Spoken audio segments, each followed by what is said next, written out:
Hello guys, ನೀವು ನೋಡ್ತಾ ಇದ್ದೀರಾ Kannada sports official YouTube channel. SRH ವಿರುದ್ಧ ಫೈನಲ್ ಗೆದ್ದು ಇತಿಹಾಸ ನಿರ್ಮಿಸಿದ KKR ಚಾಂಪಿಯನ್ ತಂಡಕ್ಕೆ ಎಷ್ಟು, ರನ್ನರ್ ಅಪ್ ತಂಡಕ್ಕೆ ಎಷ್ಟು ಕೋಟಿ ಅಂತ ಪ್ರತಿಯೊಂದು ಮಾಹಿತಿಯನ್ನು ಈ ಒಂದು ವಿಡಿಯೋದಲ್ಲಿ ಹೇಳ್ಕೊಡ್ತಾ ಬರ್ತೀನಿ.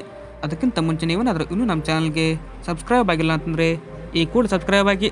ಅದಕ್ಕೆ ವಿಡಿಯೋ ಇಷ್ಟ ಆದರೆ ವಿಡಿಯೋಗೂ ಲೈಕ್ ಮಾಡಿ. KKR ವರ್ಸಸ್ SRH ಪಂದ್ಯದಲ್ಲಿ ಟಾಸ್ ಗೆದ್ದ ಪ್ಯಾಟ್ ಕಮಿನ್ಸ್ ಬ್ಯಾಟಿಂಗ್ ಮಾಡಿದರು. ಅದೇ ಥರ ಕೇವಲ 113 ರನ್ಗೆ ತಂಡ ಆಲ್ಔಟ್ ಆಯಿತು. ಪ್ಯಾಟ್ ಕಮಿನ್ಸ್ 24 ರನ್ ಹೊಡೆದರೆ ಎಡನ್ ಮಕ್ರಮ್ 20, ಹೆನ್ರಿ ಕ್ಲಾಸನ್ 16 ಹೊಡೆದರು.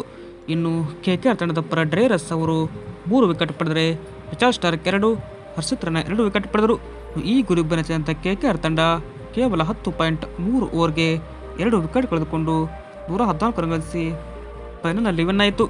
ವೆಂಕಟೇಶ್ ಅಯ್ಯರ್ ಅಜಯ 52 ಹೊಡೆದರೆ ರಹಮಾನುಲ್ಲಾ ಗುರ್ಬಾಜ್ 39, ಸುನಿಲ್ ನಾರಾಯಣ್ 6 ಹೊಡೆದರು. ಪ್ಯಾಟ್ ಕಮಿನ್ಸ್ 1 ವಿಕೆಟ್ ಪಡೆದರೆ ಶಹಬಾಜ್ ಅಹ್ಮದ್ 1, ಎಡನ್ ಮಕ್ರಮ್ ಅವರು 5 ರನ್ ಕೊಟ್ಟು ಯಾವುದೇ ವಿಕೆಟ್ ಪಡೆಯಲಿಲ್ಲ. ಇನ್ನು ಚಾಂಪಿಯನ್ ಆದ ತಂಡಕ್ಕೆ ಎಷ್ಟು ಕೋಟಿ ರೂಪಾಯಿ ಮೊತ್ತ ಅಂದ್ಕೊಳ್ಳೋದಾದರೆ 20 ಕೋಟಿ ರೂಪಾಯಿ KKR ತಂಡಕ್ಕೆ ಹೋದರೆ, ಇನ್ನು ರನ್ನರ್ ಅಪ್ ಆದ ನಮ್ಮ SRH ತಂಡಕ್ಕೆ ಬಂದಿದ್ದು 13 ಕೋಟಿ ಅಂತ ಹೇಳ್ಬೋದು. ವಿಡಿಯೋ ಇಷ್ಟ ಆದರೆ ಲೈಕ್ ಮಾಡಿ. Thank you.